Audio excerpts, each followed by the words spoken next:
Assalamualaikum warahmatullahi wabarakatuh. Semangat pagi sahabat pioner, bertemu kembali di channel Ubruk TV Info. Nah, kali ini kita masih membahas seputar apakah akan terjadi ya open mainnet, karena banyak sekali berita, baik berita yang dibuat oleh orang yang tidak suka dengan Fi Network, mungkin mengedit-edit gambar dan sebagainya, atau memang berita yang memang datang dari pioner-pioner yang menginginkan open mainnet.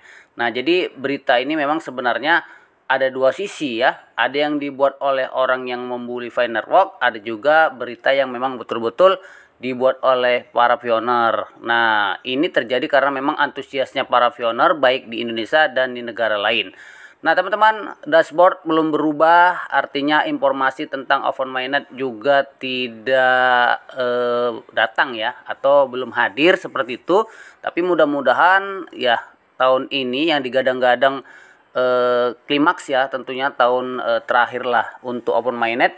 Nah, ini akan terjadi. Tetapi teman-teman, dari sebuah website ya, atau dari sebuah rujukan tentang ya hari ini kenapa tidak terjadi open mainnet. Nah, jadi ada sumber ya, seperti biasa sumber ini saya lihat itu di Newsway ya, bahwa jaringan Fi tim inti sedang menyelesaikan infrastruktur mainnet terlampir. Nah, jadi mungkin belum siap ya untuk diluncurkan karena banyak sekali hal-hal yang harus diselesaikan.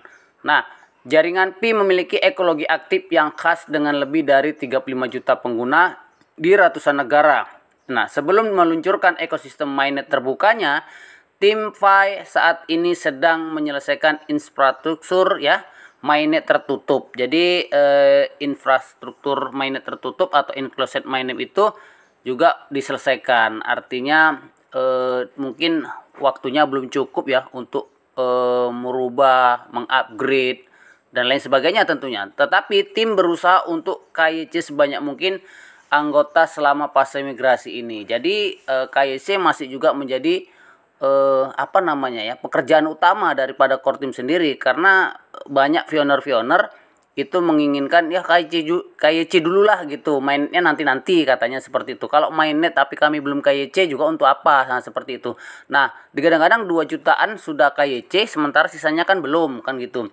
Nah, jadi permintaan ini juga mungkin menjadi pertimbangan dari core team sendiri gitu ya. Nah, lebih baik mana? Lebih baik KYC semua dulu ya, ataupun mainnet dulu. Nah, ini kita nggak tahu, tapi yang terbaik itu adalah core team yang membuat aturan ya teman-teman.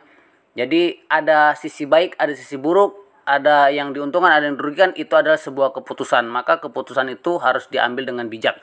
Jadi pembuat Fi ya telah mengembangkan metode untuk KYC 1 juta orang dalam sebulan. Nah, jadi kalau 35 juta susah juga ya teman-teman ya. Ini sangat luar biasa sekali dan ini tidak mungkin dilakukan dengan hal yang ya cepat seperti itu.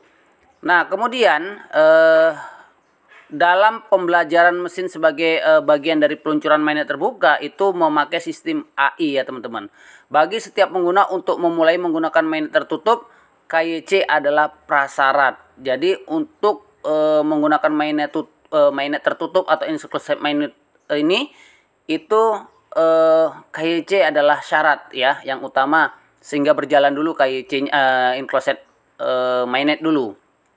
Nah, beberapa komponen kunci dari ekosistem jaringan Fi diuraikan di sini. Kemudian yang pertama jaring sosial ya, jutaan pengguna global. Kemudian pengguna dapat menambang Pi secara gratis sampai rate-nya habis seperti itu.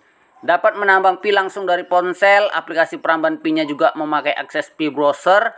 Dan ya, Pi untuk mendapatkan ID terverifikasi untuk KYC dan mainnet, sistem KYC untuk mencegah akun scam ya, pembuatan Pi Node, lusinan grup komunitas Pi, ekonomi peer to peer. Nah, ini banyak sekali hal-hal yang memang berjalan di dalam ekologis Fi Network sendiri. Dan sampai-sampai yang namanya core team itu menyiapkan beberapa bahasa ya, sampai 60 bahasa untuk bisa mentranslate semua hal-hal yang berkaitan dengan Fi. Tidak seperti bisnis mining lainnya hanya berbahasa beberapa bahasa seperti itu. Nah, fitur yang diharapkan untuk mainnet terbuka pada jaringan Pi ini yaitu rantai BNB dan rantai tambahan melalui jembatan Pi. Jadi ada beberapa lagi faktor yang harus diselesaikan ya. Peningkatan Web 3 atau DApps ya pada jaringan Pi ini harus terdesentralisasi.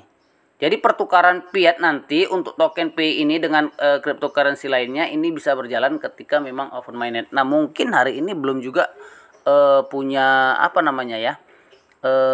Final lah gitu tentunya, atau punya rujukan untuk bisa menukarkan koin kita dengan fiat atau dan sebagainya dengan cryptocurrency lainnya. Nah, ini mungkin masih dalam pengerjaan atau dalam negosiasi dan sebagainya, kita tidak tahu. Core team lah yang super tahu lah seperti itu teman-teman ya. Nah, dan pendiri ya Cheng Dovan, Nicholas, nah ini sudah sering ya bergabung dengan podcast ya, bergabung dengan kanal YouTube. Kemudian beliau mengatakan bahwa dalam pertanyaan-pertanyaan itu jelas sekali ya bahasa-bahasa yang disampaikan oleh Dr. Nicholas, dan akhirnya ada bahasa mengatakan bahwa kemarin ya di dashboard bahkan itu mengatakan wawancara itu adalah ketika memang suatu hari nanti di akhir tahun kita akan menggunakan sistem mainnet terbuka seperti itu. Nah, ini adalah jawaban sebenarnya bagi kita, karena memang semua itu yang dipegang adalah perkataan-perkataan.